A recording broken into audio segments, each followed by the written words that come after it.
Hello students, कैसे हैं आप सब लोग। बच्चों, आज मैं कक्षा 11 के लिए जो मेरा टॉपिक है वो टॉपिक है अल्प सूक्ष्म जो दूरियां हैं, अल्प दूरियों के मापन के लिए अप्रत्यक्ष विधियां। अल्प दूरियों के लिए, जब जो सूक्ष्म दूरियां होती हैं उनके लिए अप्रत्यक्ष विधियां, इसको बोलेंगे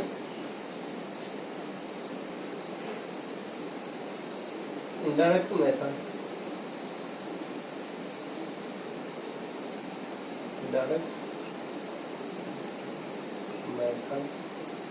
for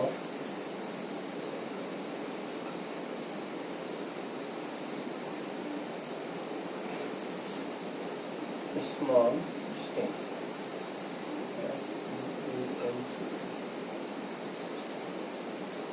इसको इंग्लिश में बोलेंगे इनडायरेक्ट मेथड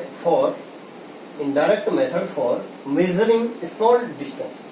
मतलब अल्प दूरियों को मेजरमेंट करने के लिए, ठीक है, जो किसका प्रयोग किया जाता है, अप्रत्यक्ष विधियों का प्रयोग किया जाता है। जैसा कि मैंने कहा कि जो प्रत्यक्ष मेथड वे होते हैं जिनको हम इंस्ट्रूमेंट के द्वारा क्या करते हैं, मेजर करते हैं। ठीक है, कल मैंने आपको बताया था कि जो है 10⁻³ मीटर से लेकर के 10⁻² मीटर तक हम किससे, मीटर से मेजर करते हैं। ठीक है, वर्नियर कैलिपर से हम 10⁻⁴ मीटर तक क्या कर सकते हैं, मेजर कर सकते हैं। और स्क्रू गेज के द्वारा हम जो है 10⁻⁵ मीटर तक क्या कर सकते हैं, मेजर कर सकते हैं। इसके अलावा जो 10⁻⁷ कोटि की जो दूरियां होती हैं, उन दूरियों को प्रकाशिक सूक्ष्मदर्शी के द्वारा ज्ञात किया जा सकता है। तथा 10⁻⁸ कोटि की जो डिस्टेंसेस होती हैं, जो दूरियां होती हैं, उनको इलेक्ट्रॉन सूक्ष्मदर्शी के द्वारा, इलेक्ट्रॉनिक जो सूक्ष्मदर्शी होती है उसके द्वारा जो है मेजर किया जाता है, ज्ञात किया जाता है। उसके -8 से जो के अलावा जो अत्यंत सूक्ष्म दूरियां होती हैं, अत्यंत अल्प दूरियां होती हैं, उनको जो है ज्ञात करने के लिए जो अल्प दूरियां होती, जैसे अणुओं का जो आकार होता है, परमाणुओं की जो त्रिज्या होती है, वो किसके द्वारा की जाती है, अप्रत्यक्ष विधियों के द्वारा उनको ज्ञात किया जाता है। ठीक है, तो अप्रत्यक्ष मेथड में हम जो है फॉर एग्जाम्पल की बात करते हैं अवोगाद्रो परिकल्पना। अवोगाद्रो की जो परिकल्पना है, उस परिकल्पना के आधार पे हम अणुओं के आकार तथा परमाणु की त्रिज्या जो अत्यंत सूक्ष्म, जिनको हम अप्रत्यक्ष तरीके से मेजर करते हैं, वो अवोगाद्रो परिकल्पना के आधार पर हम करते हैं। तो बच्चों, जो अणुओं का जो आकार होता है, उन अणुओं के आकार के लिए, अणु में जो क्रिस्टल होता है, ठीक है, परमाणु में जो किसका होता है, जो क्रिस्टल होता है, क्रिस्टल पर किससे, एक्स किरणों को विवर्तन के कारण उनकी जो है साइज को क्या किया जाता है, पता किया जाता है। ठीक उसी तरीके से आप देखेंगे कि जो है सोने का जो व्यास होता है, जो सोने का जो परमाणु का जो व्यास होता है, सोने के परमाणु का जो व्यास होता है, उस व्यास को ज्ञात करने के लिए आपने रदरफोर्ड का जो पुराण मॉडल आप पढ़ेंगे, आगे केमिस्ट्री में पढ़ा होगा, उसमें जो है सोने के परमाणु के व्यास को मेजर करने के लिए सोने के परमाणु पर क्या किया जाता है, अल्फा कणों की बौछार की जाती है। ठीक है, सोने की प्लेट पर किसकी बौछार की जाती है, अल्फा कणों की बौछार की जाती है। ठीक है, अल्फा कणों की बौछार की जाती है, तो उससे प्राप्त होता है कि कुछ कण तो जो है सीधे निकल जाते हैं, कुछ कण जो है सीधे निकल जाते हैं, कुछ टकरा करके क्या हो जाते हैं, अपने मार्ग से विचलित हो जाते हैं यहाँ से। ठीक है, कुछ क्या होते हैं, पूरे ही जो है परावर्तित हो जाते हैं। तो इससे, इस घटना से प्राप्त होता है कि जो परमाणु का क्या है, एक नाभिक है, जो क्या होता है केंद्र में। मतलब बोलने का मतलब है अल्फा कणों के द्वारा नाभिक के साइज, मतलब परमाणु के आकार का पता चलता है, किससे, अल्फा कणों के बौछार से। उसके अलावा भी जो प्रकाश का जो तरंग दैर्ध्य होता है, उस प्रकाश के तरंग दैर्ध्य की विवेचना किसके द्वारा की जाती है, प्रकाश के व्यतिकरण के द्वारा, जो प्रकाश का जो तरंग दैर्घ्य कितनी है वो किसके द्वारा, प्रकाश की जो घटना है वो है व्यतिकरण, interference of light. Interference of light मतलब प्रकाश के व्यतिकरण के द्वारा प्रकाश की तरंग दैर्घ्य को क्या किया जा सकता है, ज्ञान किया जा सकता है। ठीक है, तो इस तरीके से बच्चों हम कह सकते हैं कि जो है अप्रत्यक्ष विधियां जो हैं, अप्रत्यक्ष तरीके से अत्यंत सूक्ष्म दूरियों को मेजरमेंट करने के लिए हमारे पास कौन सा है, आवागाद्रो परिकल्पना है। आवागाद्रो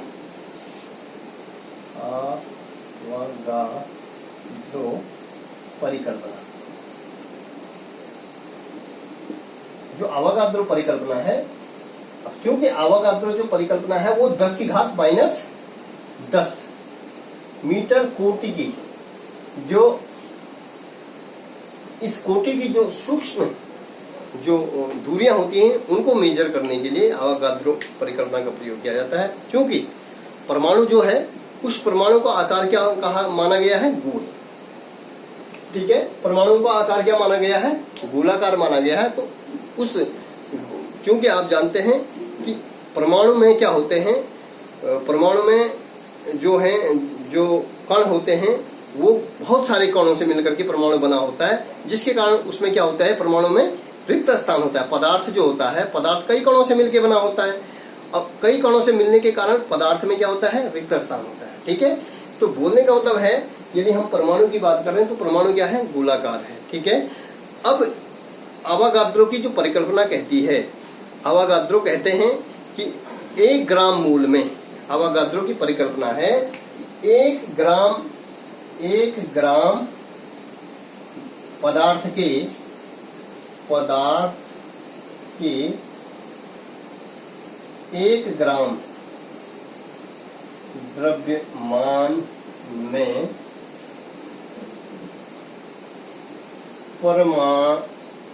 परमाणुओं द्वारा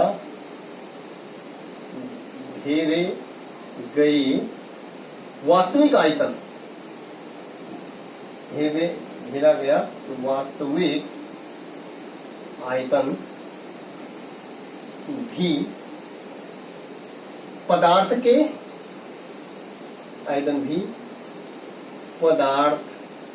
के कुल आयतन का 2/3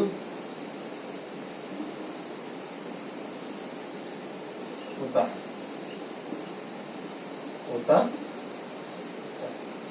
पदार्थ के कुल आयतन का 2/3 भाग होता है, 2/3 भाग होता है। ये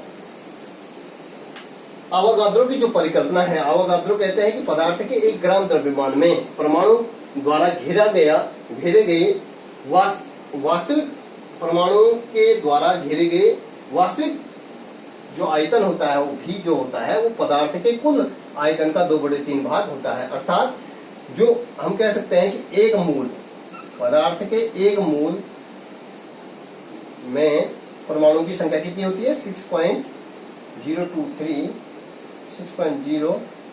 into 10 की घात -23 जो है परमाणु की संख्या होती है 1 मूल में। ये आवागाद्रो की परिकल्पना है। तो बच्चों में इसके बारे में बताता हूँ।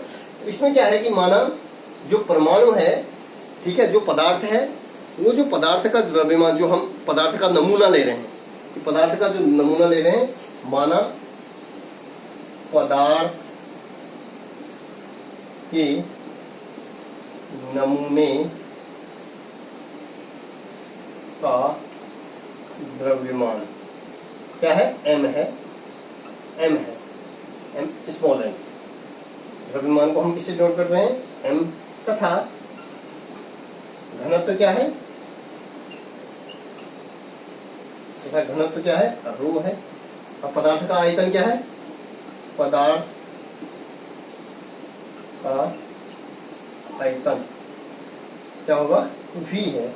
तो हम जानते हैं कि क्या होता है, पदार्थ का जो घनत्व होता है, रो होता है, घनत्व बराबर, रो को क्या बोलते हैं, घनत्व बराबर होगा, ठीक है, पदार्थ का जो घनत्व होता है वो घनत्व बराबर होता है द्रव्यमान बटे आयतन। घनत्व रो बराबर हो जाएगा द्रव्यमान बटे आयतन, इसको कहते हैं डेंसिटी, द्रव्यमान बटे आयतन, इसलिए V बराबर हो जाएगा m/ρ। इस तरीके से बच्चों हम इसको क्या कर सकते हैं, लिख सकते हैं। ठीक है, तो ये हमारी क्या होगी, समीकरण नंबर 1 होगी। ठीक है, अब बच्चों हम क्या करते हैं कि चूंकि हम मान रहे हैं, चूंकि हम देखते हैं जो पदार्थ है, माना जो पदार्थ का जो अणुभार है, पदार्थ का अणुभार, माना पदार्थ का अणुभार m है, तो पदार्थ में के 1 ग्राम अणु में जो परमाणुओं की संख्या होगी, जो पदार्थ का 1 ग्राम जो नमूना लिया उसमें जो परमाणुओं की संख्या, ठीक है, 1 ग्राम में परमाणुओं की जो संख्या हो जाएगी उसको बोलेंगे n/m इंटू m। पदार्थ के 1 ग्राम में जो पदार्थ के 1 ग्राम में जो परमाणुओं की संख्या, ठीक है, पदार्थ के 1 ग्राम में परमाणु की संख्या, ये हो जाएगी, परमाणुओं की संख्या हो जाएगी हमारी n/m इंटू m। जहां पर n क्या है, आवागाद्रो संख्या, n क्या है, आवागाद्रो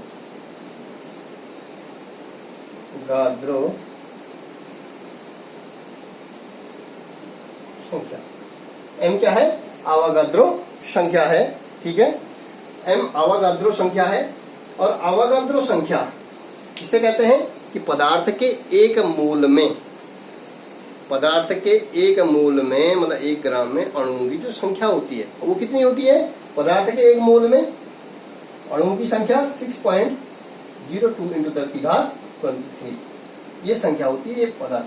ठीक है, ये मैं पहले भी बता चुका हूं। तो बोलने का मतलब है पदार्थ के 1 मोल में जो अणुओं की जो संख्या होगी वो क्या होगी, ये कुल पदार्थ के अणुभार के बराबर होगी। ठीक है, पदार्थ के 1 मोल में कुल अणुओं की जो संख्या हो जाएगी, अर्थात हम उसको कहेंगे कि पदार्थ के 1 मोल का पदार्थ का जो क्या है कुल अणुभार हो जाएगा। ठीक है, अब बच्चों हम कहते हैं कि जो परमाणु है वो परमाणु है हमारा, परमाणु क्या मानते हैं हम, परमाणु को क्या मानते हैं कि परमाणु गोल है और परमाणु गोलाकार है जिसकी त्रिज्या क्या है, r है। तो परमाणु के प्रत्येक परमाणु की त्रिज्या क्या है, r है, तो उसका आयतन हो जाएगा r त्रिज्या के परमाणु का आयतन, वो हो जाएगा, क्या हो जाएगा, आयतन 4/3। चूंकि परमाणु कैसा है, गोलाकार है, 4/3 पाई r क्यूब। r त्रिज्या के परमाणु, एक परमाणु का जो आयतन हो जाएगा इतना हो जाएगा। तो हमारे पास कुल परमाणु की संख्या कितनी है, आपको मैंने अभी निकाल के दिखाया था। तो कुल परमाणु की संख्या का जो आयतन हो जाएगा तो V बराबर हो जाएगा। ठीक है, पदार्थ में कुल जो आयतन हो जाएगा, 8 त्रिज्या के परमाणुओं का आयतन 4/3 पाई r क्यूब हो जाएगा। तो जो कुल पदार्थ में 1 ग्राम द्रव्यमान वाले पदार्थ में कुल परमाणु का आयतन क्या हो जाएगा, V बराबर 4/3। V बराबर क्या हो जाएगा, हमने निकाला था अभी n/m इंटू m इंटू हो जाएगा 4/3 पाई r क्यूब। ठीक है, ये आयतन हो जाएगा। अभी इससे पूर्व जो है आवागाद्रो ने कहा कि किसी पदार्थ के 1 ग्राम मोल में परमाणु के द्वारा 1 ग्राम किसी पदार्थ के 1 ग्राम अणुओं के द्वारा, किसी पदार्थ के 1 ग्राम द्रव्यमान में परमाणुओं के द्वारा जो घेरा गया जो कुल वास्तविक आयतन होता है वो किसके बराबर होता है? कुल पदार्थ के 2/3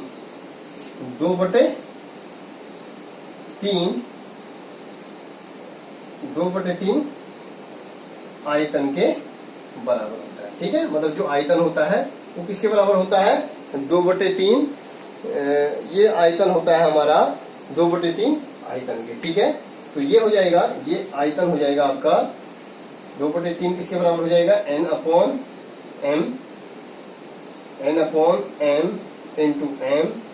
इंटू 4/3 पाई r क्यूब। ठीक है, अब यहां पे देखेंगे 3 से 3 कैंसिल। ठीक है, ठीक हो गया, 3 से 3 कैंसिल हो गया हमारा। तो ये जो आयतन हो जाएगा, ठीक है,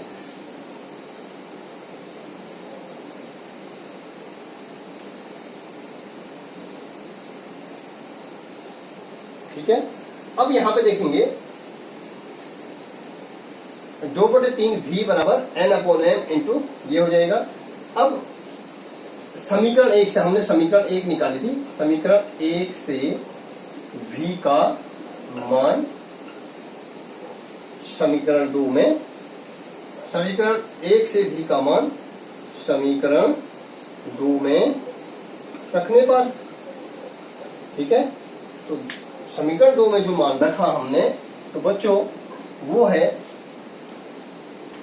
2/3 इंटू v की जो वैल्यू है हमारे पास होती m/ρ is equal to n/m। ठीक है, तो अभी मत काटिए आप। ठीक है, तो ये जो है इसको एज इट इज रखिएगा। ठीक है, तो ये हो जाएगा n/m इंटू m इंटू 4/3 पाई r क्यूब। ठीक है, तो यहां पे देखेंगे बच्चों m से m कैंसिल हो जाएगा, 3 से 3 कैंसिल हो जाएगा, बीच में बराबर है। ठीक है, तो ये हो जाएगा 2 से 2 क्या हो जाएगा? कैंसिल। 2 से 4 कैंसिल हो जाएगा। तो ये r क्यूब की वैल्यू चाहिए हमें, तो इसलिए r क्यूब बराबर हो जाएगा। ठीक है, r क्यूब बराबर हो जाएगा m। ठीक है, r क्यूब बराबर हो जाएगा, ये कैपिटल M है, तो ये हो जाएगा m r क्यूब n। ठीक है, ये क्यूब। ठीक है, m रो ये हो जाएगा m n rho upon pi, ठीक है, अपॉन r क्यूब। तो इसलिए r बराबर हो जाएगा, r बराबर क्या हो जाएगा? ये इसकी क्या हो जाएगी? घात हो जाएगी, m अपॉन n रो पाई की घात 1/3 बराबर r की। ठीक है, तो बच्चों ये हमारे पास जो है हमने जो निकाला वो निकल गया हमारा, ये 2 भी हमारे पास बचा। यहाँ पे क्या बचा? 2। तो इसको हम लिखेंगे इस तरीके से, हम लिख सकते हैं n/2 पाई। ठीक है, ये m है हमारे पास, ये हो जाएगा m/2 पाई n रो की घात 1/3 बराबर r। तो बोलने का मतलब है इस r के द्वारा ये जो हम त्रिज्या निकालेंगे, त्रिज्या के द्वारा हम जो है अत्यंत सूक्ष्म आवागाद्रो की परिकल्पना के आधार पे हम अत्यंत सूक्ष्म जो दूरियां होती हैं उनको ज्ञान कर सकते हैं। ठीक है, और ये जो है कितने कोटि की होती है? 10⁻⁻10 कोटि की अत्यंत सूक्ष्म दूरियों को इस आवागाद्रो की परिकल्पना के आधार पे परमाणु का क्या निकाल करके, त्रिज्या निकाल करके हम जो है इस कोटि की दूरियों को क्या कर सकते हैं? मेजर कर सकते हैं। तो यह क्या है? विधि है, अप्रत्यक्ष विधि है। बच्चों इसको ध्यान से पढ़िएगा। धन्यवाद।